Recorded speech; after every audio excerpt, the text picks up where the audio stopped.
You tune into the SportsCast with Brian, Craig, and Jeff. Give you all the sports news you need. We give you outspoken thoughts about all the headlines. We talk baseball, football, hockey, and more. No matter the topic, we cover it. Get ready for the show and keep it outspoken. Keep it outspoken. We keep it outspoken only on the SportsCast.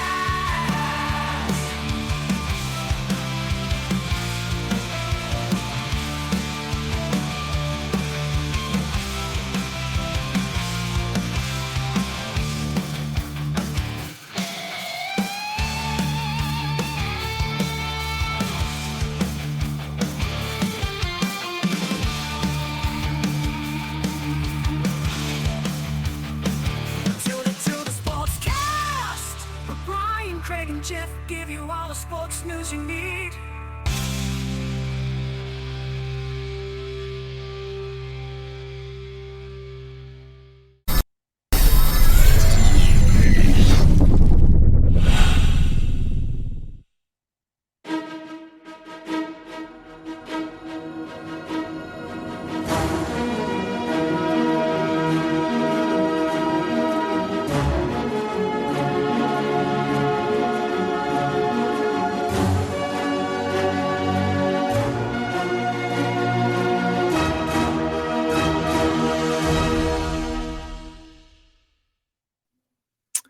Hey guys, welcome in. Welcome in. It's Tuesday's edition here of the OutSpoken SportsCast with your host Brian. I got episode number 94 up and running for you. It's the Black Monday edition of this year. And Black Monday, for those of you who don't know, it's called that because it's the first it's the next day after the season ends that a lot of coaches end up getting fired. And it starts off Monday and trickles through later during this week as teams make those decisions on head coaching that needs to go, and even GMs, and they make those decisions to start that look for the next direction of their team. So I'm going to go through that here for you. We do have a special episode this week. I'm going to have my buddy Ryan Sims on Thursday night. We're going to talk about the playoffs, kind of give you our predictions on who's going to win. And then on Friday, we're going to have our regular edition of the Outspoken SportsCast with me and Jeff. And we're going to break down weekly the first round and go from there. So it's going to be great. This playoffs is headed into some fantastic matchups. And at the end of the day, when I sat down and thought about who I was going to pick to win these games, and who I had in the Super Bowl, the picks might surprise you. It maybe not. It just depends. So look forward to that at the end of this week. But let's go and jump into it. Black Monday week took place, and Vic Fangio was his first victim that we heard. Breaking news that Vic Fangio was fired, the head coach in Denver. And Vic Fangio was 7-10, 5-11, and 7-9, or 7-10 this last season. So 7-9, 5-11, and then 7-10. So that's just not good enough, guys. Especially with a team that is as talented as Denver. Denver has the talent around them. They have good weapons on the offense. They have they just drafted a really good running back. I really like Williams out of North Carolina. He's been a beast of a runner this year for them, and he runs very hard. They have talent with the wide receivers, Jerry Jeudy, Sutton, Noah Fant, and they have talent there. The defense especially has talent on the defensive side, especially in the backfield. They just drafted a rookie that's going to be a lockdown corner. So they have talent. Fangio's kind of ran his course there. I was never a big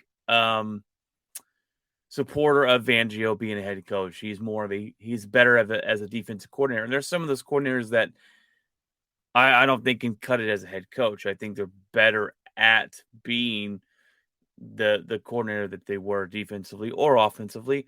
But that being said, I think he gets picked up as a defensive coordinator somewhere next season going forward. I don't think he'll get another head coaching job right away, but Denver has talent. They just lacked to find who their quarterback was going to be.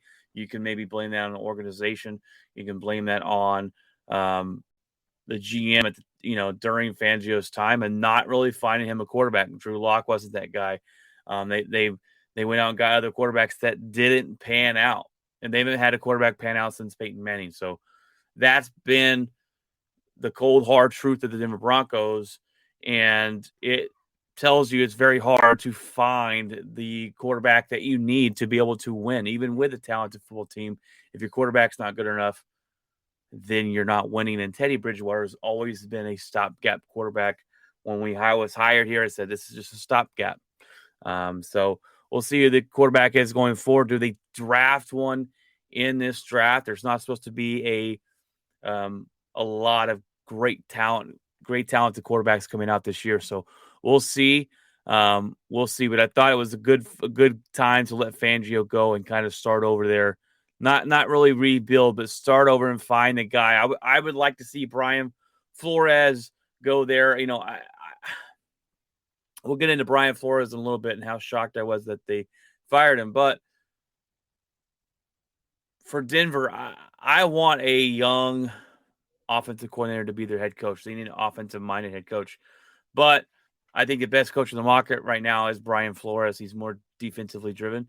And there's some good offensive coordinators out there that he can pick up to take the place, and they can help draft and get the quarterback in there. But Denver's reached out to Dallas Cowboys, Kellen Moore, and they actually are going to interview Nathaniel Hackett from the Green Bay Packers. And I was talking to Jeff about this the other day about how if they go get Nathaniel Hackett, maybe that's a way they hire him as a head coach. He's been the offensive coordinator with Aaron Rodgers for a really long time, and that could get Aaron Rodgers, if he's deciding to leave next season, kind of give him some reason to go to Denver. So something to watch out for there. Next, we got the Bears that fired both head coach Matt Nagy and GM Ryan Pace. This team's been I'd just say a lethargic football team.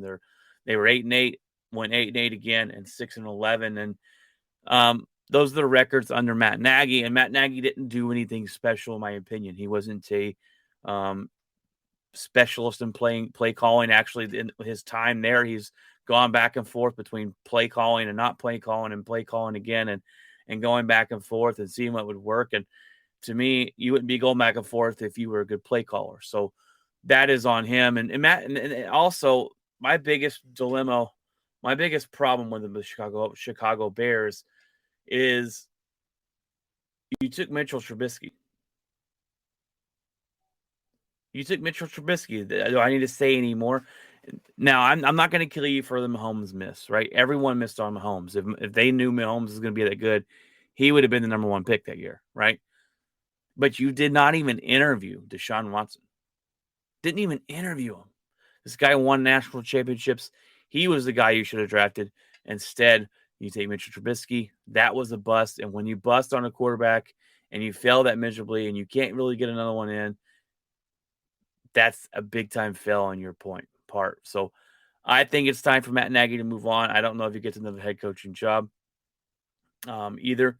He wasn't very successful there with Denver or with the Bears. And their defense is something that's been a staple there. And that defense has kind of slipped off, under Matt Nagy this last season. And they did get their quarterback, what they believe the quarterback of the future. And he showed some promise in Justin Fields, but is he going to be that guy? We don't know yet. So that's still open. This job is interesting, and maybe Brian Flores goes here and bolsters up that defense some more and hires a good offensive coordinator. But I could see that happening as well. And I don't want to see that happen because they're in Green Bay's division and Brian Flores gets his guys to play for him. But right move for the Bears here. I got a buddy down the street who's a Bears fan. He was jumping for joy when this happened, and it's time for them to go. And they actually fired Matt Nagy first, and then Pace came a couple days or a day later. And now there was rumors going around that they would not be able to hire a head coach if Pace was still the GM because he wasn't liked around the league. So that's interesting as well. Where will he go? Does he go anywhere else? Does he take a lesser position somewhere? Does he just get out of football? Who knows? This one was surprising to me because this team usually doesn't make the right move. They usually are just horrible at most aspects of football, and it's the Giants. They fired head coach Joe Judge. Joe Judge, it was a pathetic attempt to coach a team to compete every Sunday. This team was not competitive. They were 4-13. Now that wasn't his record. He came in the last 2 years, 6-10, and they were 4-13 again. Not 4-13. They were 4-12, 6-10, and then 4-13 this season. And they've been pathetic. This is a team. And I was watching Fox, the Fox morning show before the football starts on Fox at 11 o'clock. Michael Strahan's on there, and he said, "I'm just looking for a competitive football team." You can watch this team and see that they're not competitive. And it's very easy to see. And if I'm a New York Giants fan, I'm jumping for joy that this guy's gone. This guy was a joke. This was one of the worst football teams that I've seen play. I mean, just pathetic. The Lions finished with a lesser record, but they played hard. They fought hard every game. They lost a lot of close games. The Giants are pathetic. That just is what it is. Okay. Sorry to break your Giants' hearts out there. They're just pathetic. And getting rid of the head coach and their general manager, what's his name? Gettleman retires. So that is good news for the Giants. That is great news for their fans, and that they'll be able to get a new GM, be able to get a new head coach, and see what direction they can go. Maybe they try and lure Russell Wilson out of Seattle. I don't think he's there next season as is, but they were talking about him going to New York to be in that limelight. He wants that limelight. Can he win there? I don't know. The talent around him right now is not very good. They do have a running back, but he hasn't looked very good. He's always hurt. So I don't see much coming from the Giants anytime soon. And though they should probably be going into a long rebuild. Oh, and then you also got to figure out Daniel Jones is not your guy. If you haven't already figured that out, that's not your quarterback. So you better find one pretty soon. That's not your guy. And did you see the joke about the 3rd and 9? There was a 3rd and 9 this last week, and they were on their own 8-yard line, and they ran a QB sneak. Talk about giving up, right? Talk about quitting. That's just pathetic. And that's when I knew that they decided that they were going to fire him when you run a QB sneak on 3rd and 9 on your own 5 or 6-yard line. And there was rumors that they were actually going to keep Joe Judge because they didn't want turnover so quickly. They didn't want that turnover. So but they listened to whoever told them, you got to get rid of this guy. Was it the media? Was it the fan bases? Did they come up with that their own conclusion? Who knows? But that's good news for them. Who do they hire? I don't know. We'll see going forward. Mike Zimmerman, as I figured, would be gone this year if he didn't do nothing, which the Vikings failed to make the playoffs again. And they fired GM Rick Spielman out as well. This team has gone 10-6, 7-9, and then 8-9. They've had back-to-back losing seasons. They missed out on the playoffs this year, and it's just time for them to go. Sometimes you run your course. Coach McCarthy ran his course in Green Bay. Jason Garrett ran his course with Dallas. Mike Zimmerman has ran his course. They've definitely underachieved with that talent that they've had, and it's just no excuse. You got a great running back. You got great wide receivers. They've always had a pretty good defense that's going to hit you hard. They've had troubles with the cornerback area and safety issues this last year, but they're usually a talented team. Barr's a good player on defense, and they've got the offensive talent. Quarterback's up in the air. I think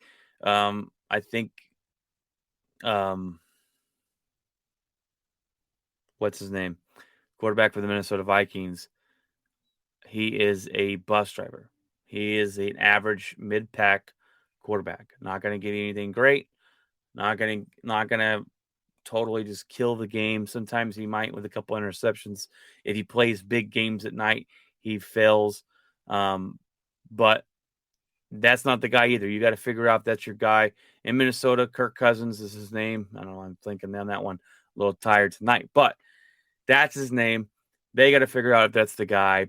I don't think it is, but Kirk Cousins says he wants to be there, and I think that they probably will keep him, which is good news for me and the Green Bay Packers and anybody else in our division, and especially good news if we keep Aaron Rodgers next season, and we should probably win next year too, the division. But all right, guys, my gosh, the Miami Dolphins are idiots. Everyone, when this broke, I was shocked. All the other ones could see coming or thought that, yeah, I could see them out the door. Brian Flores, heck no. All right. They get the Bonehead of the Week award, Bonehead of the Year award, as they terminate Brian Flores, a guy who's been nothing but a fantastic motivator of a talentless team at times. He's built this team. He's drafted Tua. Um, and whether you think Tua is the guy or not, you've got to figure that out. But he's drafted great players or good players, and he's built this team. They went 5-11. 10-6 and 9-8. This is the first back-to-back. I went and looked it up. This is the first back-to-back winning seasons they've had. I couldn't even tell you. They were 8-8 and 8-8. Average team. 2013 and 14, I believe. But other than that, they haven't seen back-to-back winning seasons. This guy comes in, gives you back-to-back winning seasons, and you fire him. What are you doing? And this is why you're a laughingstock of the NFL. You haven't been good since Dan Marino. You've been struggling to find a quarterback. You find Tua Tagovailoa. Now, do you believe he's the guy? I don't know. I think they go all in and trade for Deshaun Watson on the offseason. But this guy, Brian Flores, is a guy that has his team playing for him. Now, look, did they start off rough this season? Yes, they won their first game. They lost 7 straight, and then they won 7 in a row. 7 games in a row to get back in playoff contention. They didn't quite make it. They beat the Patriots the last game of the season. They didn't make it because of other people won their games, and it booted them out. But that's dumb. You got to give guys the opportunity to build a team, and usually I give people 3 years, right? I want to give a head coach 3 years and see if this team is progressing. See if this team is making progress. How are his drafts going? The moves he makes. Is he bringing free agent guys in here that help this team? Brian Flores has done all that. If I didn't have a head coach, I would want Brian Flores to be that guy. And I believe in offensive coordinators or offensive-minded coaches. Brian Flores is a defensive-minded coach. But talk about a team that could have gave up 1-7. Talk about a team that could have just gave up and fought for that first-round draft pick. They didn't give up. And you know why? Because Brian Flores coached him to not quit, coached him to continue to play, and they played their butts off. They fell a little short of the playoffs, but we weren't expecting Miami to come in and blow out anybody. And here's my only reason I think that makes any somewhat sense of firing Brian Flores is either that the Brian Flores and the front office could not come on agreement with a quarterback.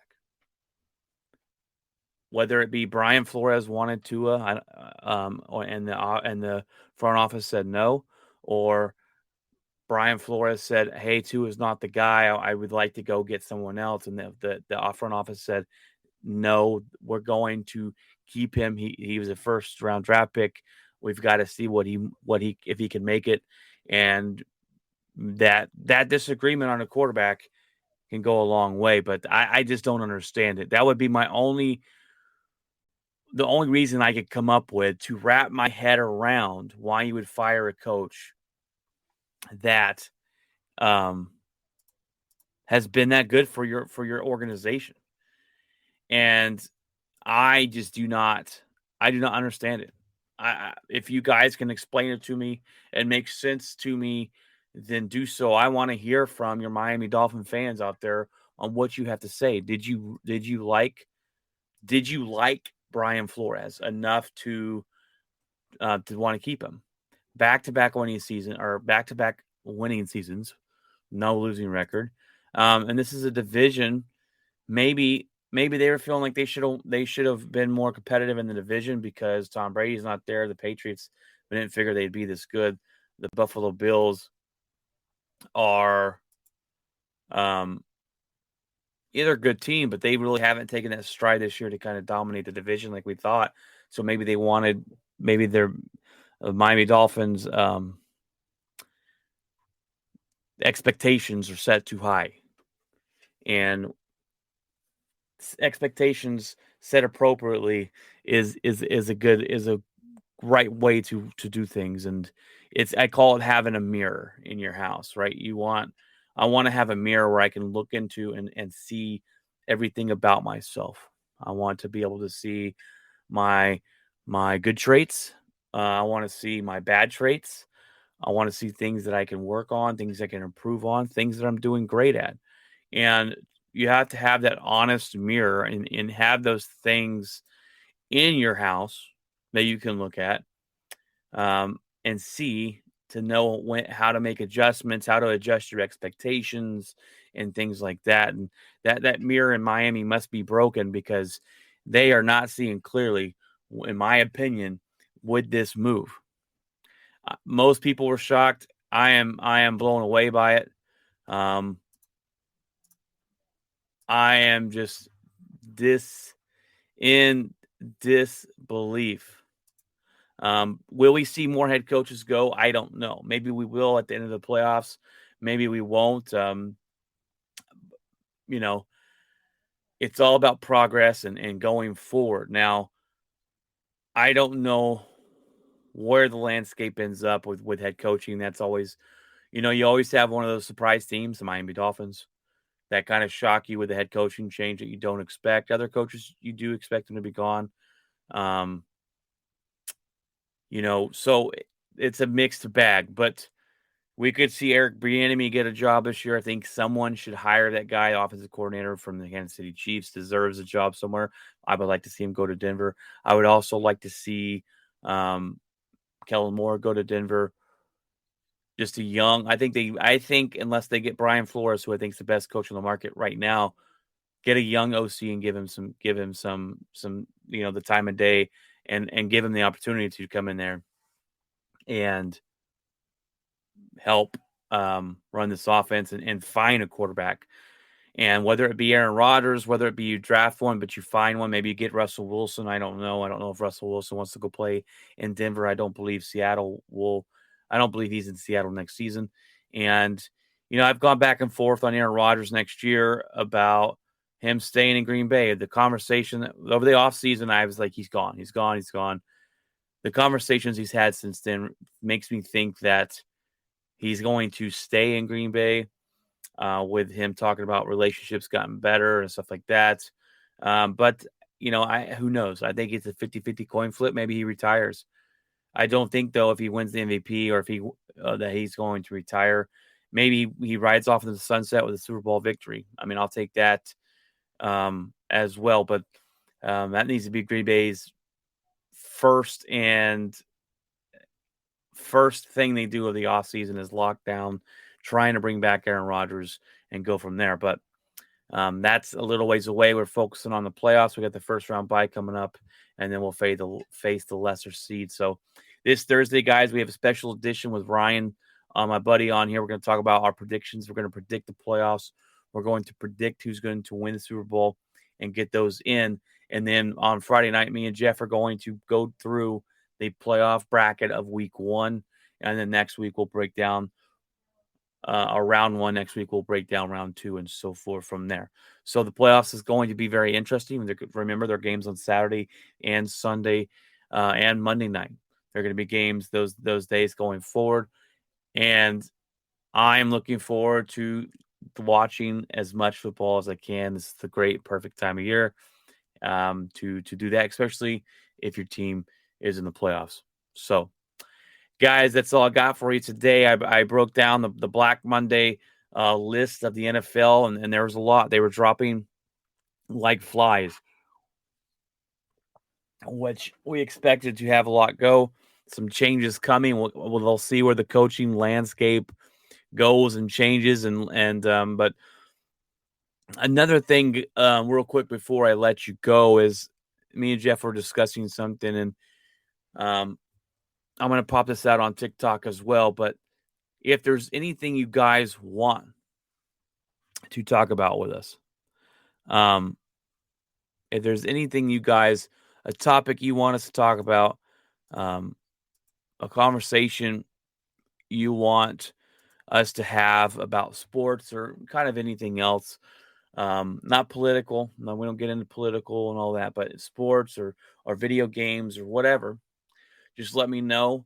We'll talk about that and discuss that on the show, and you can get our opinions on that. If you have any questions, email me at OutSpoken SportsCast at gmail.com. You can find us on all podcast platforms. And if you don't listen to podcasts and you're on YouTube, we do live stream to Facebook, YouTube, and now Twitter. Working on getting that Twitch stream in there as well. So I want to thank you guys for taking time out to listen to this podcast show. I am on TikTok at Outspoken Sportscast, and I started a new food review page. I haven't had a video out yet, but it's called the Outspoken Food Reviews. So I'm going to go and review food and give you my opinions on that. So all that and much more coming for you and to you from the Outspoken Sportscast, guys. I hope you have a fantastic week, and God bless.